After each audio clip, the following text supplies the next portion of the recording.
Okay, good afternoon, everybody, and welcome to the Business Innovation Challenge information session. Today, thanks to Digis, actually we have new names now, isn't it? Yes, we have Jeremy and sorry. Yes, I'm sorry, but I would have to invite you, Aaron and Jeremy, to come up here because the microphone is just right here. Yeah.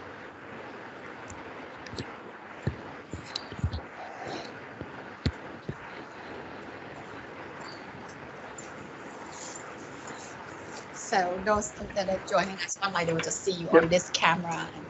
Yes. Hi all, I'm Jeremy Conway and this is Aaron Hay.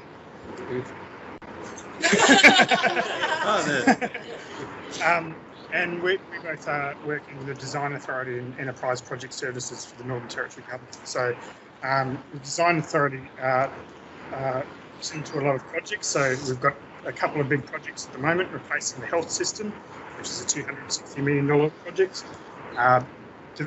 Procuring a system for Territory families, which is about $68 million, and replacing the police system that's used by police, fire and emergency services. That's about $50 million project. So the Design Authority goes across big projects like that and smaller ones, and basically we try and ensure that there's a consistent architecture used across projects that can be reused. So Aaron's our Principal Integration Analyst and I'm the Deputy Director. And basically, those architectures can be infrastructure architectures, BI, data warehousing architectures, integration and application architectures, and data migration. So what this challenge, I'm not sure if any of you have had the opportunity to read the details that we put out earlier, but this challenge is building a search function for a legacy data system. We found the need for the legacy data system for various projects. Often we decommission a number of systems when we implement a new system as a project. So the legacy data system is essentially a snapshot of those systems that were decommissioned at the time the new system stood up. It's only ever going to have a limited number of users because most of the data that's used for operational needs should be migrated into the new system or archived and stored for reporting in a data warehouse environment. It's primarily there to answer FOI requests, to work out if there's any quirks within when the data was migrated, or looking at journal tables and that sort of, and the history of the data prior to it being migrated to the new system. So basically what we're doing is standing up this as a real project to develop this. The idea is that when a system's decommissioned and it's moved into an SQL Server database. This is because a lot of the old systems are on legacy hardware or software platforms, like for instance mainframes or expired versions of Windows that are no longer supported, and we're paying expensive support licenses to Microsoft. So the idea is to take a snapshot of those systems and then build a metadata-driven application on top of it. Security around user security, who can see what, auditing, and also the facility for, if there are a number of common queries, the integration of Power BI reports. So this challenge that we've set is just a small component of this system. Basically, it's around the search functionality. The idea is that users will be able to search text fields and integers and various fields within the database for what they're allowed access to see. So that searching could be pattern matching, it could be fuzzy logic, it could be phonetic searches. That basically, it's up to you to decide how to implement that search functionality. So essentially, we'd be looking at a user interface to enter a search term, a user interface to display the results, and also whatever backend and logic that you need to do in order to do the best search and an optimized search. We've provided a database for this challenge, and I guess part of it is that because these are real systems that we're replacing, they contain sensitive information. So it was a bit difficult to actually try and find a data set that didn't have patient names from a health system or criminals' names from a police system, or we could actually try and hide that information in a named person field or something like that, but we don't know what's in the text fields and the comments fields and that sort of thing. So we put together a number of data sets. The first one is the AMS system, which was decommissioned in about 2015, and that has basically all the locations of the streetlights throughout the Northern Territory and the associated infrastructure projects to maintain and commission new streetlights.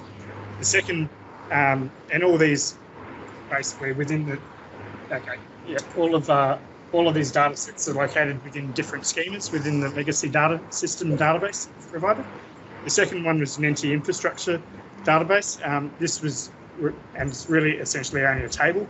It's provided on the NT government's open data portal, and it contains a list of all the infrastructure projects that were planned to be undertaken by the NT government in 2017. The third one is a resource database from the Department of Primary Industry and Resources, and that basically is essentially just another table that was available on the open data portal, and contains a whole lot of information about the location of diamonds within the Northern Territory. The fourth one, the NT government has a system called Strike, which is a geospatial system that shows the location and information about petroleum wells. Given this is a topic of public discussion at the moment with all the fracking stuff and that sort of going on, this is an open data set that's been available, and it contains information about those petroleum wells. So the final data set, basically, because we had such difficulty trying to find a large data set for students to use, I looked online about what other data sets were available, and we found the New York State Education Department database student results, which they basically openly publish, and that was a data set which I think once it was unzipped was about 1.5 gigs. It contains about 30 odd different tables.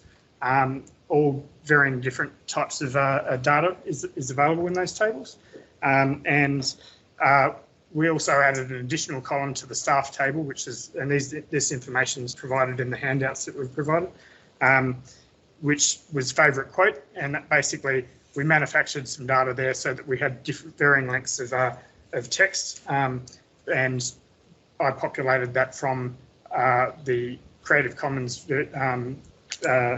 Pride and Prejudice novel, which was written in 1797. So additionally, we've also, within this data set that you can download, there's a whole heap of tables related to user security and user access. So that's part of this challenge is the search results and search functionality that you provide has to link in to what the user is allowed to see.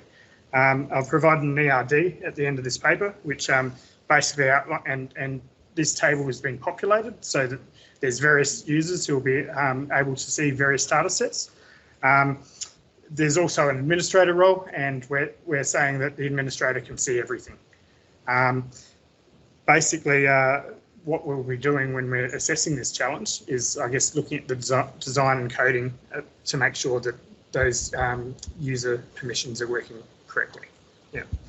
Have you got anything to say about the application to that side of things? I guess one of the big things that we're looking for is that it's all metadata driven, so that because the application itself needs to be flexible enough that it can be reused as additional legacy systems come about from various projects. So it's, I guess, don't focus on nothing hard coded when it comes to what could be searched and how it could be searched. All right. Do we have any questions we need to respond to?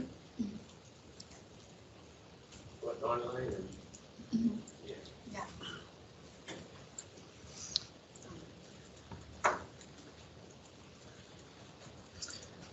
Just monitoring the chat from this machine. The other thing is we talked to Sammy earlier, and he was going to see if there's a discussion forum that we can use. So if there are questions that students are, want to raise throughout this this challenge, that we can respond, and the response is seen by everyone. So I guess we'll see if that can be set up. Failing that, I think you guys will provide a central email address for Aaron and I to respond to any questions. Yeah. Okay. Yeah. Yes.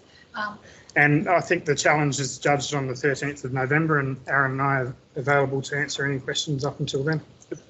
Maybe not midnight on the 12th, but yeah. Just a couple of questions. Yep. Would you be able to elaborate a little bit more on what type of users you're expecting to use the system? And another question is, will the participants have the flexibility to translate the relational database that's given to a different database models, let's say graph database, to facilitate more efficient search? Okay, I'll take the first question. I'll let Aaron respond to the second question. Basically, this is a legacy data system that's meant to have a limited number of users. Once it's developed, it's not going to be publicly available on the internet. The idea is that any data in those legacy systems should have been migrated into the new operational system or into a data warehousing and reporting environment.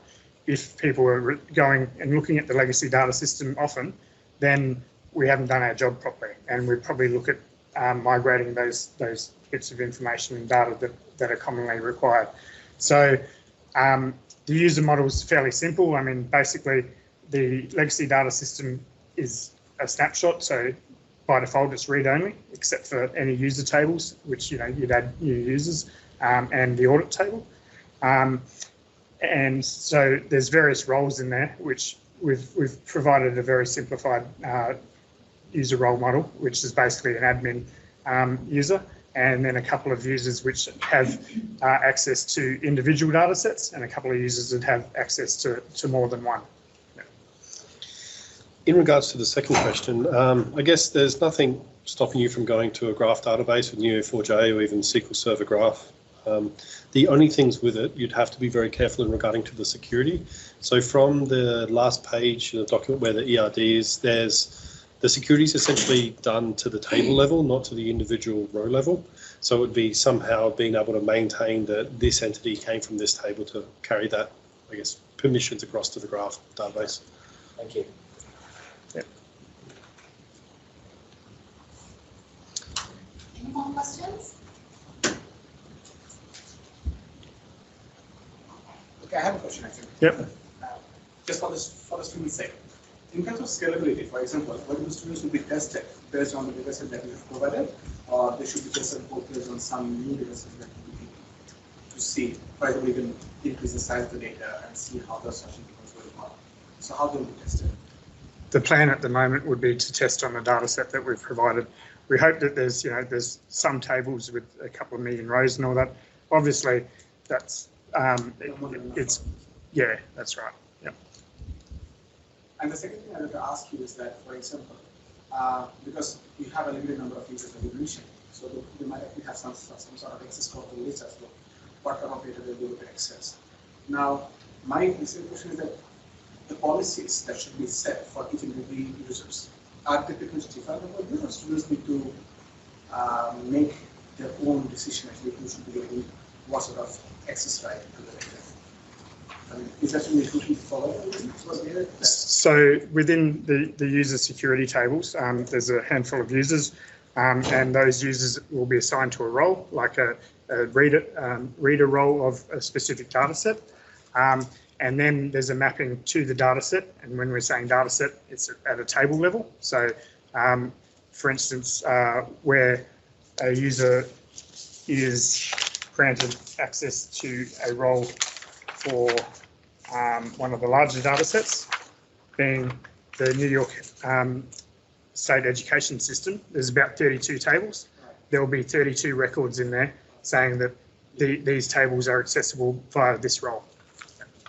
My third question is, for example, because as you said, we have million rows of data. I mean, do those tools will do some sort of data cleaning over there, or all the data is finished completely for the I mean, are there any missing values in the data sets? I can't confirm whether there's any missing values in the data set. I mean, that's all part of these legacy systems, and that could be a problem that is encountered in real life. I guess the aim of this isn't to cleanse any data, it's to search and basically present the data as it is contained within those legacy copies of the systems. Yeah. So if there is anything missing, it's probably of an advantage because whenever we come across legacy systems, I guess sometimes data quality can be it can be issues. So I was thinking, should the students focus on especially cleaning the data and making it much more? No cleaning. No. Yeah, No. I have a question. How do you judge the speed of the search? I guess the speed has to be of a, I guess we could try to quantify it, but it has to be of a reasonable level where the LDS isn't a primary system that people would be using day to day, but it needs to be responsive enough that if, I guess, it couldn't take 20 minutes or time out when doing a search.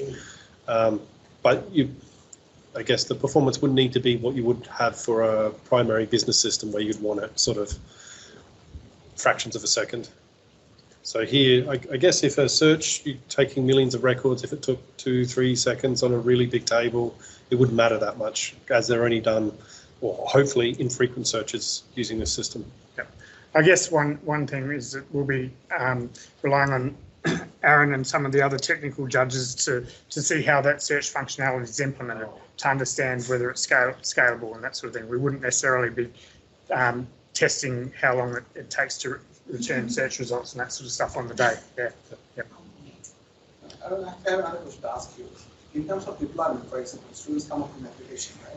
So how do you test it? Do you actually link it to the machine and see how it works, or do you want them to deploy somewhere so that you can access that's tools and then install into your end and see how it works?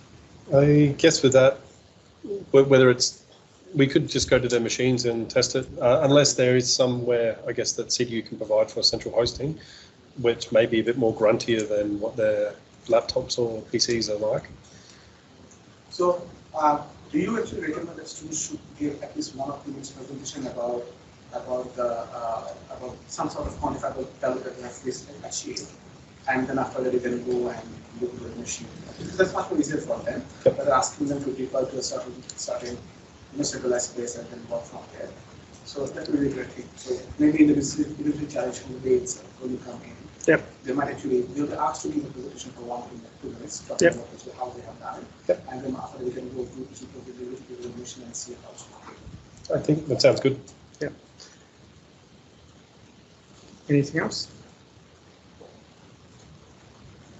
I guess the other thing I'd just like to say is that it's been a really good partnership between CDU and DECUS, formerly DECUS, Department of Corporate Digital Development now.